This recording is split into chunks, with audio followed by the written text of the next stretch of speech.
menyalakan hati. Negeri ini memanggilmu kawan, belajar bergerak berbagi untuk negeri. Wa ala alihi wa sahbihi ajma'in. Lain syakartum la sigarnakum wa la kafartum in adzabil asadid. Rabbi shrahli sadri wa yassir li amri wa hlul 'uqdatam min lisani yafqahu qawli. Amma ba'du. Teman-teman semua yang saya hormati dan yang saya banggakan, kegiatan ini sudah berlangsung 4 pekan sampai gedung ini selesai. Jadi setiap Senin kita itu berharap kegiatan ini tetap berlangsung karena sangat berkaitan erat dengan pengelolaan sekolah ini. Tapi sebelumnya puji syukur alhamdulillah, marilah kita panjatkan kehadirat Allah Rabbi yang telah memberkati rahmat, nikmat, kesempatan, maghfirah kepada kita semua, keluarga besar SMP 3 Pamekasan, sehat tetap sehat, dan mudah-mudahan ini dicatat sebagai amal ibadah Bapak Ibu sekalian. Yang kedua, tetaplah kita berselawat kepada Nabi besar Muhammad SAW, dan mudah-mudahan kelak kita mendapatkan air yang memang di padang mahsyar yang hausnya lebih dari sekarang ini, yang disebut dengan air telaga Al-Kausar. Dan mudah-mudahan tetap kita diakui sebagai umatnya Nabi Muhammad SAW. Bapak Ibu sekalian yang saya hormati, di sela-sela perang Palestina dan itu Israel, saya mencoba untuk memperkuat selawat kepada Nabi Muhammad SAW, dan mudah-mudahan dalam peperangan itu Palestina tetap mempertahankan Masjid Aqsa yang salah satu masjid agung di antara masjid yang lain. Bapak Ibu yang saya hormati, di sela-sela ini pula saya numpang sebelum Bapak Arjan dan Bapak Nur Hidayat membawakan budaya positif, ada beberapa ikut sekolah. Salah satunya adalah tentang rapor pendidikan SMP 3 Pamekasan yang sudah keluar.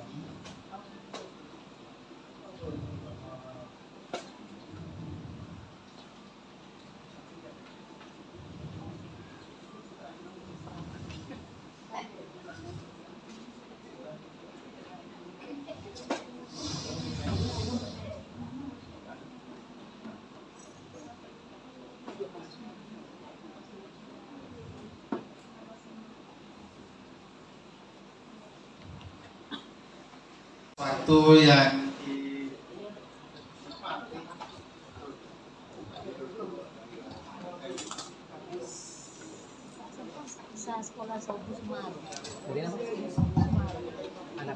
terima kasih atas waktu yang diberikan kepada saya.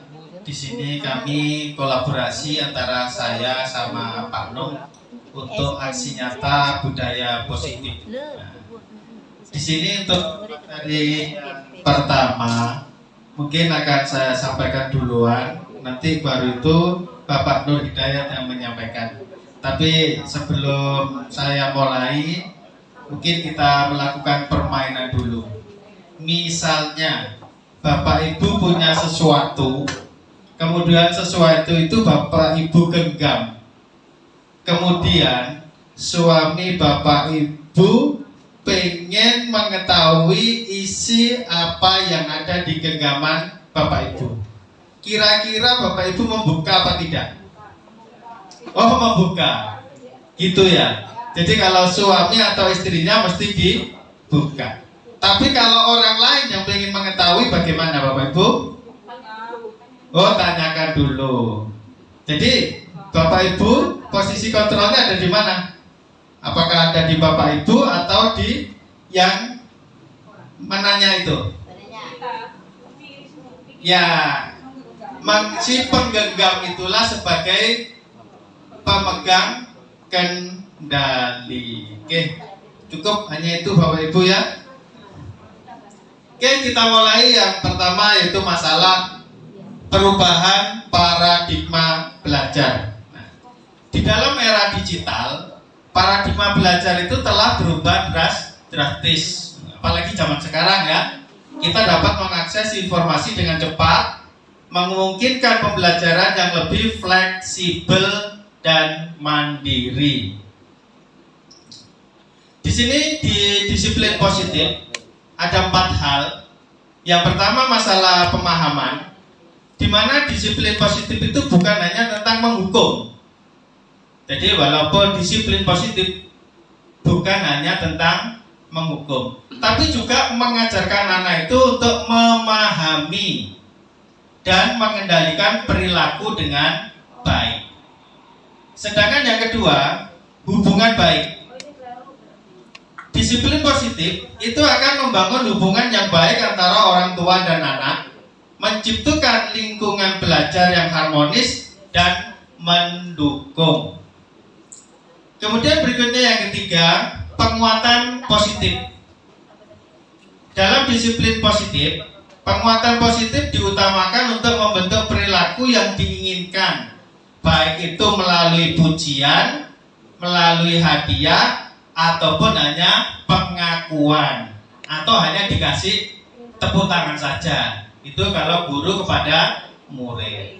Sedangkan yang terakhir yaitu masalah konsistensi, di mana konsistensi dalam penerapan disiplin positif penting itu agar anak dapat memahami batas-batas dari konsisten dalam perilaku yang kita harapkan.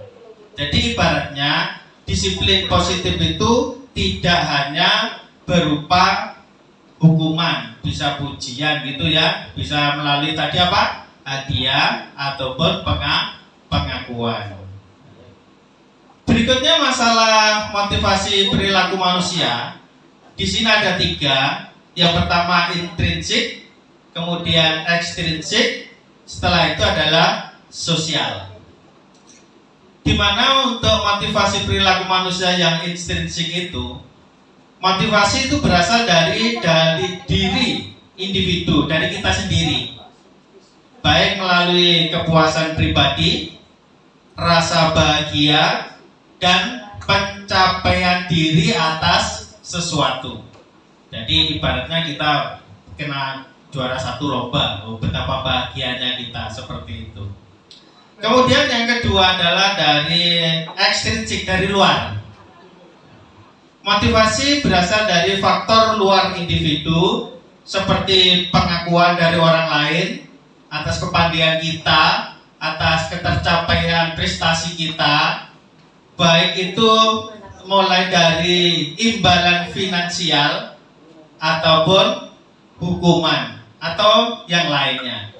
Sedangkan untuk motivasi perilaku manusia sosial, yaitu motivasi berasal dari interaksi dengan orang lain, di mana seperti hubungan sosial, persaingan, dan pemenuhan kebutuhan sosial. Jadi 3 itulah yang mempengaruhi motivasi perilaku manusia. Kemudian untuk kebutuhan dasar manusia sendiri itu, kita akan membutuhkan makanan dan gizi, di mana kebutuhan itu akan makanan dan gizi penting dalam memastikan kebutuhan dasar tubuh supaya kebutuhan tubuh itu terpenuhi dan meningkatkan kesehatan. Sedangkan yang kedua adalah kebutuhan dasar mengenai air minum. Nah, gimana kalau kita tidak minum? Haus. Iya, minum tak apa-apa. Itu jeding. Kebutuhan akan air minum yang cukup sangat penting untuk menjaga hidrasi tubuh. Ya, jadi biar kita tidak loyo. Dan fungsi-fungsi organ yang lain, khususnya ginjal, sangat membutuhkan air. Kemudian berikutnya kebutuhan dasar mengenai tempat tinggal. Nah, gimana kalau kita tidak punya tempat tinggal, Bapak Ibu? Oh ya, kebutuhan akan tempat tinggal yang aman dan nyaman akan memberikan perlindungan dan rasa aman bagi kita beserta keluarga. Berikutnya adalah masalah kebutuhan pendidikan, apalagi zaman sekarang pendidikan sangat dibutuhkan. Kebutuhan untuk memperoleh pendidikan yang baik dapat mengembangkan potensi seseorang dan membuka peluang kehidupan yang lebih baik. Nah, itu tadi adalah kebutuhan dasar manusia. Jadi harus terpenuhi semua Bapak Ibu ya. Baik makanannya paling tidak 4 sehat lah. Syukur-syukur ditambah biar 4 sehat 5 sempurna. Ya. Berikutnya adalah masalah posisi kontrol restitusi. Yang pertama adalah mengambil alih, di mana posisi kontrol restitusi itu mengacu pada kemampuan seseorang untuk mengambil alih tanggung jawab, dan memperbaiki kesalahan. Jadi ibaratnya nanti Bapak Ibu ketika muridnya nakal, melanggar keyakinan, ya nanti Bapak Ibu istilahnya mencari solusinya dengan memakai cara restitusi. Nanti saya jelaskan setelah ini.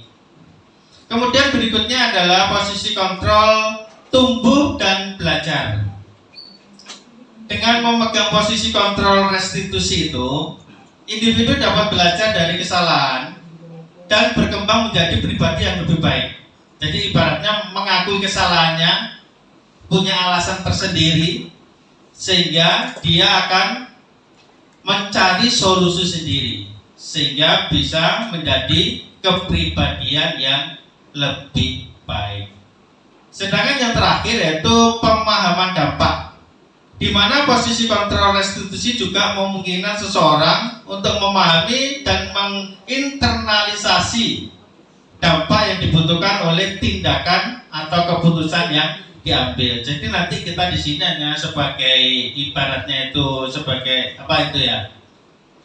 pencari solusi. Jadi nanti anak sendiri yang mencari tahu kesalahannya apa. Kemudian setelah itu dia akan mencari sendiri solusinya bagaimana. Nah, guru di sini hanya sebagai penghubung aja. Jadi berbincang-bincang. Jadi tidak langsung dibentak. Ahmad kesini. Nah, jadi kita ubah pola pikir kita terhadap penanganan keyakinan kelas yang dilanggar oleh siswa-siswa kita. Kemudian ini masalah keyakinan kelas ini. Keyakinan kelas di sini ada kekuatan dalam berkolaborasi, di mana keyakinan pada kekuatan kolaborasi itu mendukung kerjasama tim, baik di situ murid, wali kelas, guru mapel, itu kalau di dalam kelas. Kalau di sekolah ditambah dengan guru yang lain, kemudian TU, jangan lupa kepala sekolah. Di mana keyakinan pada kekuatan kolaborasi itu bisa mendorong kerjasama tim yang efektif dan memaksimalkan potensi setiap individu di dalam kelas. Nah, karena di sini hanya keyakinan kelas saja gitu ya. Yang kedua adalah pembelajaran saling mendukung. Di mana keyakinan pada pembelajaran saling mendukung itu akan menciptakan lingkungan yang aman untuk berbagi ide. Nah, jadi di sini murid-murid kita itu menyumbangkan ide-ide apa yang baik untuk pembelajaran di dalam kelas. Belajar dari kesalahan. Jadi murid itu akan belajar dari kesalahannya sendiri, mencari solusinya sendiri, dibantu oleh guru, dan saling membantu sama lain. Sedangkan pertumbuhan individu, yaitu keyakinan pada pertumbuhan individu itu menginspirasi guru dan siswa untuk terus berusaha meningkatkan kemampuan dan mencari potensi yang maksimal. Itu masalah keyakinan kelas. Sedangkan yang terakhir di sini masalah segitiga restitusi. Yang pertama itu merusak. Ya maksudnya murid itu melanggar, bukan merusak gimana? Hanya bahasanya saja. Ibaratnya murid itu melanggar. Yang pertama yaitu mengakui dan memahami kerusakan atau kesalahan yang telah dilakukan. Jadi ibaratnya murid biksu, langkah pertama yaitu muridnya bersalah. Kemudian murid itu akan mengakui kesalahannya nanti. Kemudian yang kedua merubah. berkomitmen untuk mengubah perilaku atau tindakan yang merugikan. Nah, setelah ditanya guru, benar enggak kamu melakukan ini itu? Nah, ternyata jawabannya benar. Gitu. Jadi guru itu akan membantu murid untuk melakukan perubahan dari kesalahan yang pernah dibuat. Kemudian yang ketiga yaitu masalah memperbaiki. Melakukan tindakan yang memperbaiki. Jadi ibaratnya nanti mengganti kerugian. Nah, karena berbuat salah, mereka itu sudah rugi. Kalau dulu itu dihukum, tapi kalau sekarang ya kita ganti pola pikir kita. Jangan dibentak, didudukkan, diajak untuk berdiskusi, untuk menemukan kesalahannya sendiri dan mencari solusi sendiri dan berjanji tidak akan mengulangi lagi. Nah, mungkin hanya itu ya masalah yang pertama. Kemudian untuk yang materi yang kedua di sini yaitu masalah segitiga restitusi, yaitu membangun identitas yang stabil. Sekarang definisi dari segitiga restitusi sendiri itu yaitu merupakan strategi komunikasi yang digunakan untuk membantu individu dalam memperbaiki ketidaksesuaian tindakan yang keyakinan mereka. Jadi ibaratnya sudah dibentuk keyakinan kelas, kemudian murid itu melanggar, sama seperti yang tadi itu. Konsep segitiganya, ide segitiga itu mengacu pada 3 komponen penting. Dalam proses restitusi itu ada identitas, ada tindakan, dan ada keyakinan. Nah, kita bahas satu persatu sekarang.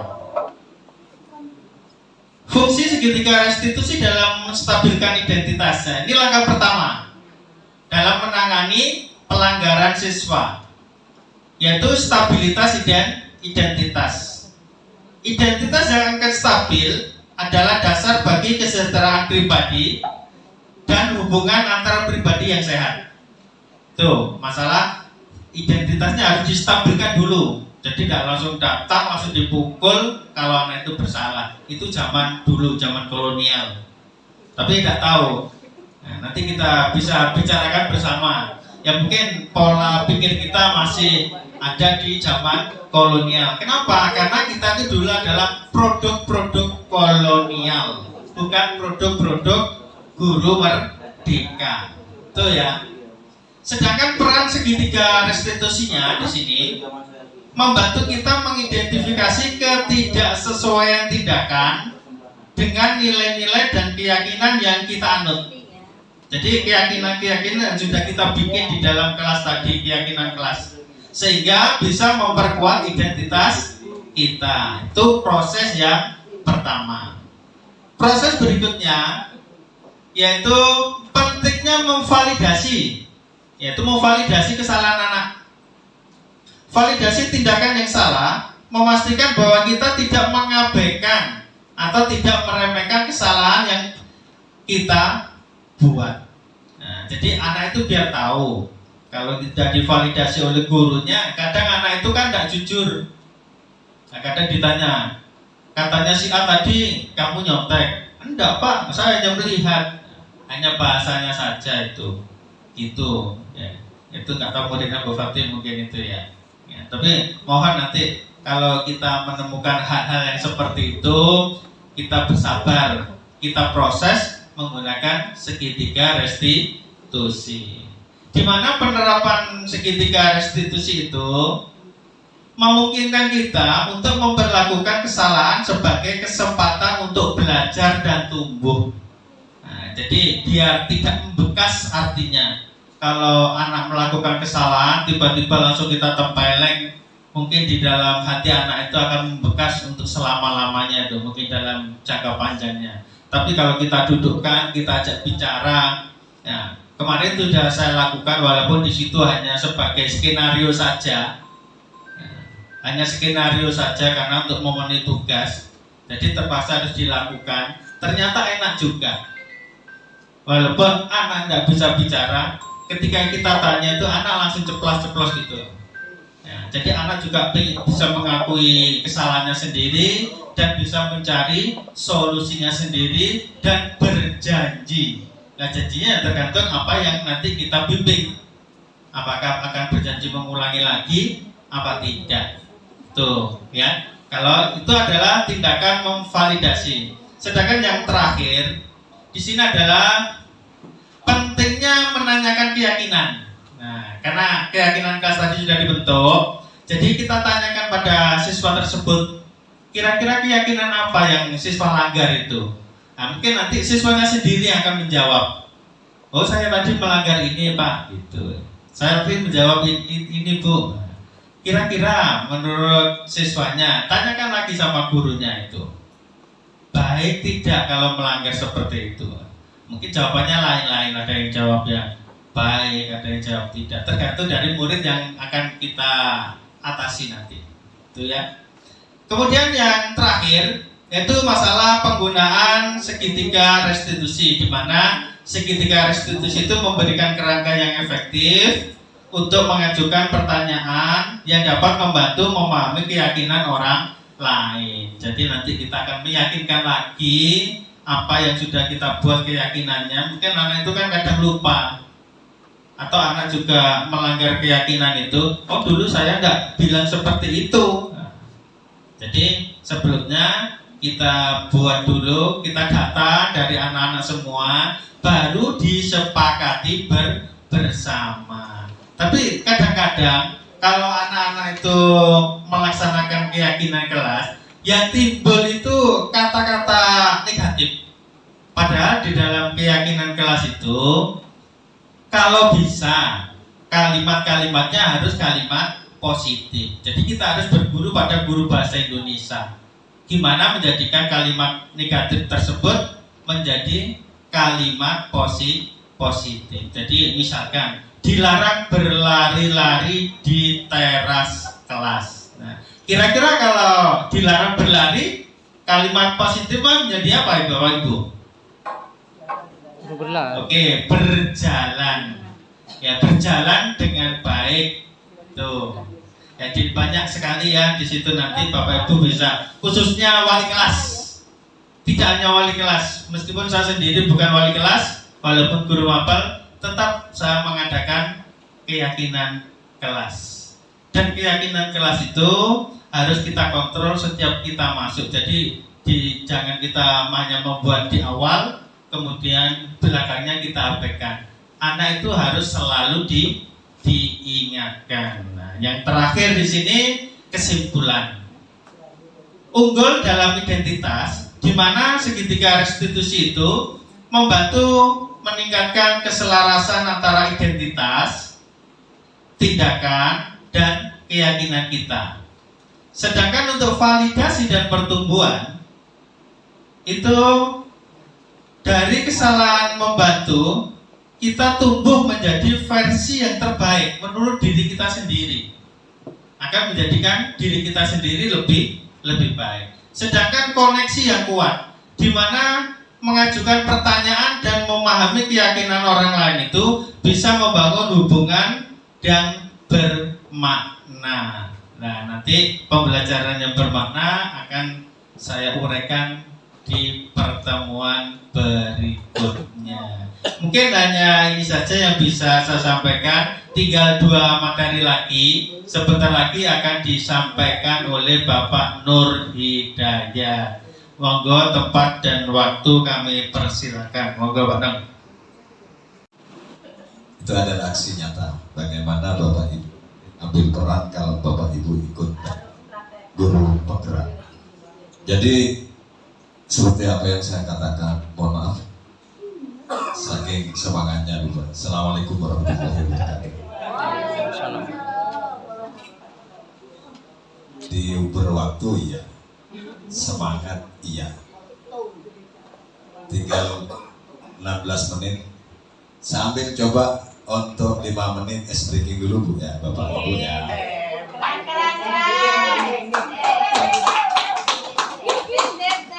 Ya, saya kira di tempat duduk Bapak Ibu bisa untuk berdiri.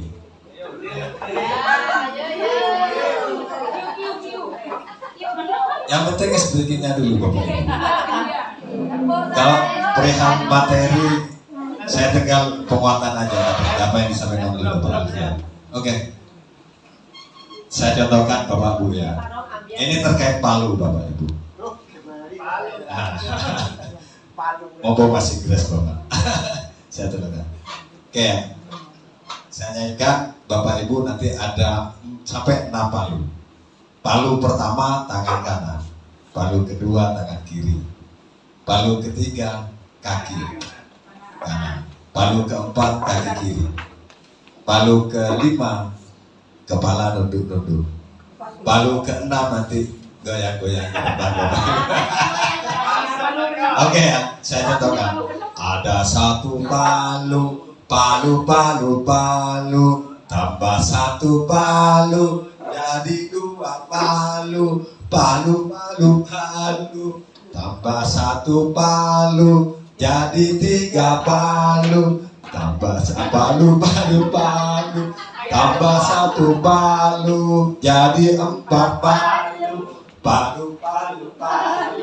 tambah satu palu, jadi 5 palu, tambah satu palu, jadi 6 palu. Yang bisa Nek Bapak. Oke, bisa ya. Saya kira bisa ya. Mas Johan lah. Pak Johan keluar. Oke. Sama-sama Bapak Ibu ya. Sudah bisa ya ikuti ya. Oke. Ada satu palu, tambah satu palu, jadi 2 palu, tambah satu palu, jadi 3 palu, tambah satu palu, jadi 4 palu, tambah satu palu, jadi 5 palu, jadi 1 palu, jadi 6 palu. Oke.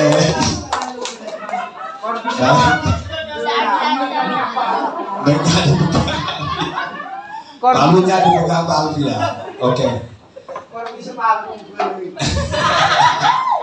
Terima kasih. Artinya biar ada semangat dan di akhir materi Bapak dan Ibu yang saya hormati, terutama Bapak Kepala Sekolah yang memberikan ruang kepada kami semua, bukan hanya saya dan Pak Alfian yang dalam menempuh pendidikan guru penggerak, yang lain nanti juga berkesempatan di forum sharing guru. Jadi apa-apa yang sudah dimiliki Bapak Ibu nanti bisa disampaikan melalui Bapak Alfian ketika forum sharing ini berjalan sesuai dengan rencana.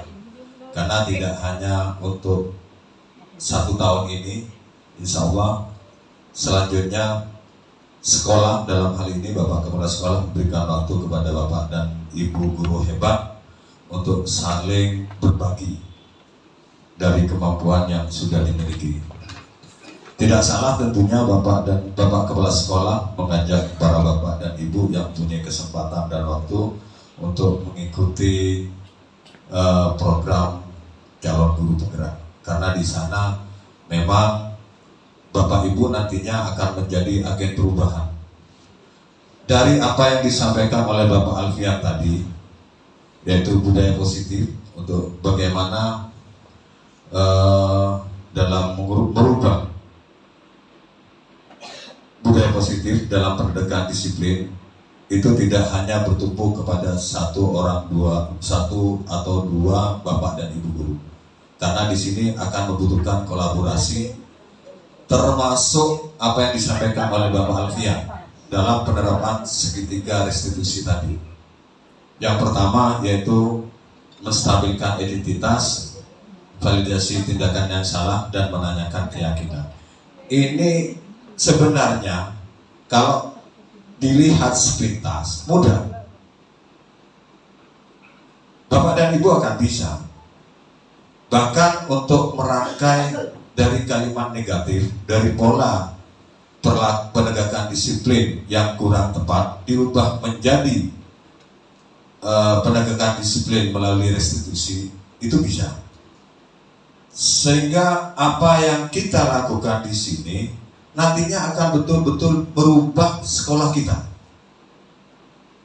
Dari lingkungan positif ini nantinya menjadi budaya positif, sehingga apa yang menjadi kecemasan, apa yang menjadi kekhawatiran kita terhadap perilaku anak setiap harinya, itu perlahan-lahan akan berubah.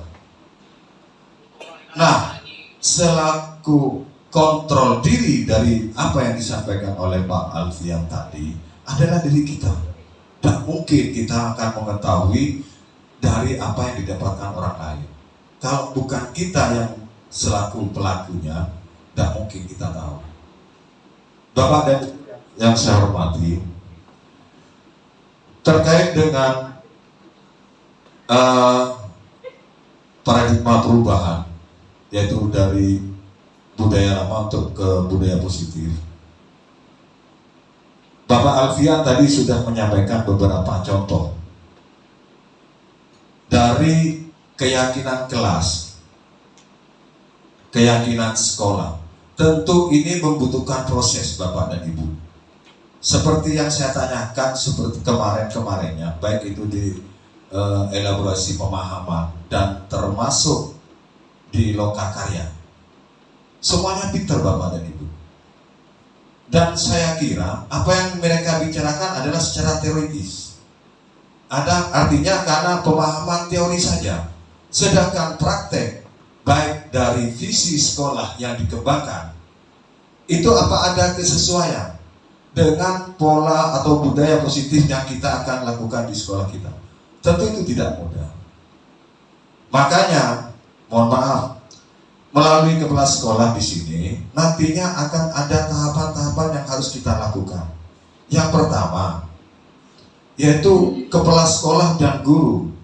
Tentunya ini akan harus melakukan satu diskusi. Tentang apa itu diskusi dilakukan? Yaitu merubah nilai-nilai negatif menjadi nilai-nilai positif, membentuk lingkungan positif, akhirnya jadi budaya positif sekolah. Siapa pelakunya? Siapa pemangkunya? Tentunya ini bukan dari murid awalnya, karena kita yang mempunyai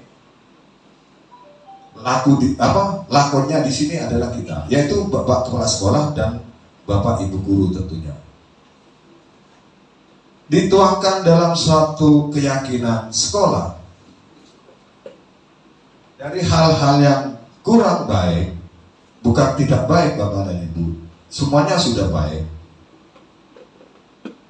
Biar mengarah ke lingkungan yang positif, baik dari perilaku tidak tanduk, terus nilai-nilai kebajikan yang dilakukan oleh anak-anak kita, itu mengandung arti dan mengandung makna kepada anak didik kita atau murid kita. Sehingga apa yang dilakukan oleh anak-anak kita saat ini nantinya menuju pada keselamatan dan kebahagiaan, baik mereka itu sebagai anggota masyarakat ataupun sebagai manusia yang seutuhnya.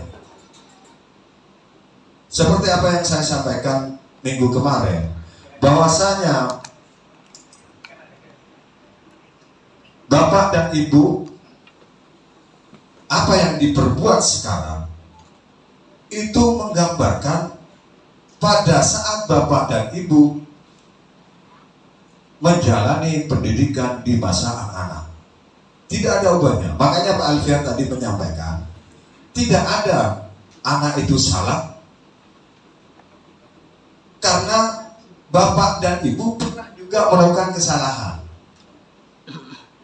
Contoh kecil saja, mohon maaf kalau sedikit-sedikit saya nyerempet dengan budaya kurang baik di lingkungan kita. Saat kita masuk kelas, apakah pernah Bapak dan Ibu pas atau tepat waktu masuk di kelas dan meninggalkan kelas sesuai dengan waktu yang telah ditentukan? Itu pertanyaan pemantik pertama. Kalau hal ini belum menggambarkan Bapak Ibu selaku guru yang mempunyai budaya positif, jangan harap Bapak dan Ibu bisa merubah sekolah kita ini menjadi sekolah yang berawal dari lingkungan positif menjadi budaya positif. Bagaimana nanti kita akan melakukan keyakinan-keyakinan kelas seandainya Bapak Ibu masih tetap bertumpu pada budaya kurang baik. Seandainya Bapak dan Ibu menjalankan fungsinya sesuai dengan kontrol diri, sesuai dengan budaya yang sudah dilakukan, baik itu dari diri sendiri, sekolah, insya Allah kita mudah menerapkan keyakinan-keyakinan kelas dan keyakinan-keyakinan sekolah. Yang kedua, bagaimana tahapan-tahapan untuk menuju budaya positif, yaitu antara guru dan murid. Guru dan murid ini akan berbicara dengan cara meminta pendapat atau meminta masukan dari anak-anak kita. Kira-kira keyakinan kelas apa yang mengarah kepada keyakinan-keyakinan atau perilaku-perilaku yang positif. Itu akan dibangun. Setelah tadi Bapak Kepala Sekolah dengan Bapak Ibu Guru, bagaimana nanti menciptakan atau menstabilkan anak-anak di kelasnya masing-masing dengan keyakinan-keyakinan kelas, itu bermuawal dari kesepakatan antara Bapak dan Ibu Guru dengan pemangku jabatan di sekolah ini, yaitu Bapak Kepala Sekolah. Setelah itu, yang kedua, yaitu kesepakatan yang akan dibangun antara guru dan murid. Kemarin saya sempat memberikan pemahaman terkait hal ini. Malah saya disanggah, apakah Bapak hanya sendirian melakukan itu? Tidak. Apakah Bapak sudah melakukan? Tidak juga. Karena saya belum memberikan pemahaman berkaitan dengan keyakinan-keyakinan yang akan dibangun. Nah,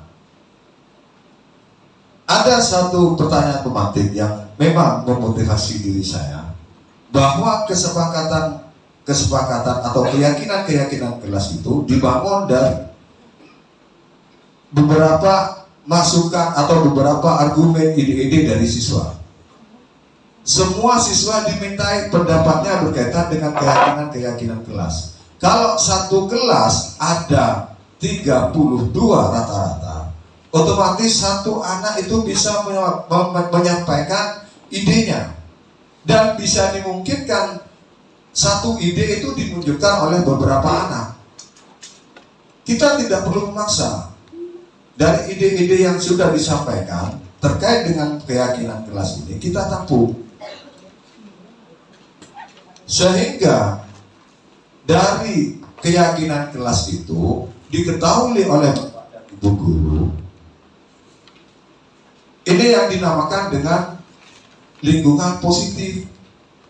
Sehingga kelas yang semula selalu hiruk pikuk, selalu rame saat tidak ada gurunya, karena keyakinan kelas mereka akan memahami. Karena yang membuat itu adalah dari mereka sendiri. Yang ketiga, yaitu melakukan kesepakatan antara sekolah dengan orang tua murid. Apakah pernah Bapak dan Ibu atau sekolah ini selama ini membangun keyakinan-keyakinan dengan orang tua? Paling yang saya tahu ketika ada kasus. Sehingga yang terjadi di sekolah kita, banyak orang tua yang menyalahkan sekolah, atau orang tua melakukan pembelaan terhadap anaknya, sehingga seakan-akan anaknya tersebut tidak salah di mata orang tua. Seandainya keyakinan-keyakinan itu kita bangun berdasarkan masukan dari orang tua, insya Allah orang tua itu akan membantu bagaimana anak-anak berproses layaknya anak itu adalah usia sekolah. Mungkin yang banyak tahu di sini adalah Bapak Ibu guru BK. Permasalahan-permasalahan anak kita bagaimana yang terjadi baik di lingkungan rumah terbawa ke lingkungan sekolah, sehingga tidak mencerminkan suatu lingkungan positif. Nah, 3 tahapan ini Bapak dan Ibu, kalau kita berlakukan dari awal sampai nanti akhir, saya kira tidak serta-merta langsung seperti membalikkan tangan. Tidak mungkin Bapak dan Ibu. Dalam proses ini dibutuhkan waktu. Mungkin sampai 3 bulan, 4 bulan.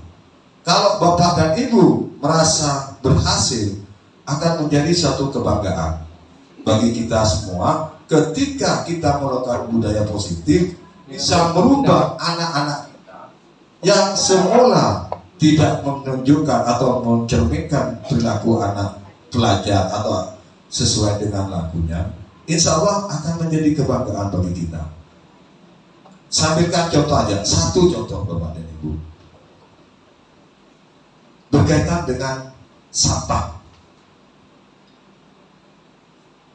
Ketika di depan kita ada sampah, pernahkah tidak terbesit di benak Bapak dan Ibu untuk memerintahkan anak membuang atau mengambil dan dibuang ke tempat sampah? Betapa senangnya, betapa bahagianya ketika kita datang ke sekolah atau datang ke kelas, mengunjungi kelas kita dalam keadaan bersih. Kalau Bapak Ibu belum bisa membudayakan itu, berarti di sini ada yang belum melakukan bagaimana cerminan dari lingkungan yang positif. 1 contoh lagi, kalau misalnya ini bisa diterapkan Bapak Ibu sesuai dengan perlakuan budaya-budaya positif di sekolah. Sekarang kan sekolah kita gencar-gencarnya melaksanakan sholat zuhur berjamaah kondisional Bapak dan Ibu.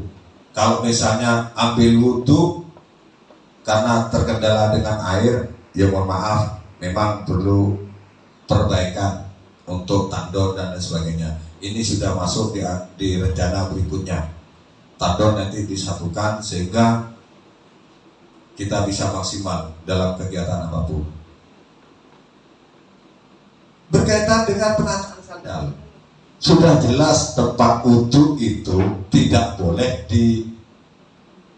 dinaiki sandal tanpa alas kaki. Faktanya Bapak dan Ibu, sandalnya tetap dipakai sambil berwudhu. Yang semula senang melihat bersih, akhirnya jadi malas untuk berwudhu di sana. Berikutnya, penataan sandal. Ketika naik, sandal kocar kacir. Seandainya sudah ada keyakinan-keyakinan sekolah tentang pembentukan budaya positif, anak ketika sholat naik ke musola, sandalnya ditata dengan baik, itu sudah merupakan bentuk perubahan dari kurang baik menjadi budaya positif.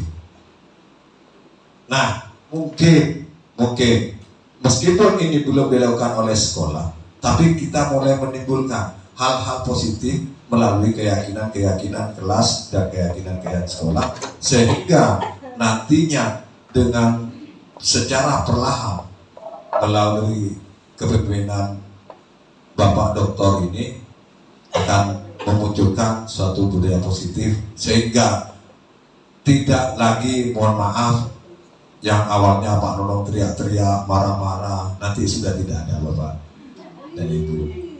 Terima kasih. Saya kira itu yang bisa saya sampaikan. Terima kasih. Kurang lebihnya saya mohon maaf. Ini saya Mustaqim. Assalamualaikum warahmatullahi wabarakatuh. Terima kasih Pak. Kepada saya, kami kita Yoni dan kawan-kawan di depannya. Saya sendiri tidak hebat, tapi mari kita laksanakan bersama-sama. Ya, kalau saya salah dalam hal apapun teguh, Bapak Ibu juga boleh kan tegur saya. Bu itu, ya, Bu ini Pak, Bu itu nggak ada. Saya akan ngajar juga ada Pak. Ya, jadi mari kita laksanakan teori dari Pak Alwian dan Pak ke depan. Saya juga laksanakan sekuat tenaga saya akan membawa saudara itu ke dunia positif. Mudah-mudahan kita semua bisa melakukan dan melaksanakan. Amin. Allahumma amin. Marilah semua ini merupakan doa dan persilakan Pak Ustaz. Berbagi untuk negeri demi bakti pada Ibu Pertiwi.